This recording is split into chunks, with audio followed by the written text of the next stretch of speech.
Hey everyone! Have you ever noticed that your Instagram messages deleted automatically without a trace, leaving you puzzled? It's frustrating, right? If you've experienced this, you're not alone. I'll share some helpful tips to tackle this issue. Let's jump right in and get started.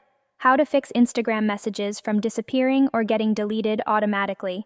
So first of all, open up your Google Play Store and tap on the search bar up top and search for Instagram, and then you want to uninstall the app that you currently have on your phone, and then install it again on your phone.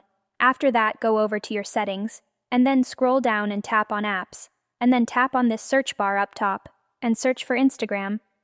And then, when you are on this screen tap on storage, you want to clear all of the data that is associated with the app, and then go back and tap on permissions. You want to give permission for all of these, and then restart your device and log back into Instagram. And you should be all right.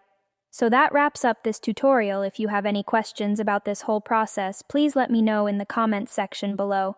If you found this video helpful, please give it a thumbs up and subscribe to this channel for more tutorial videos, like this one. Thank you so much for watching, and have a nice day.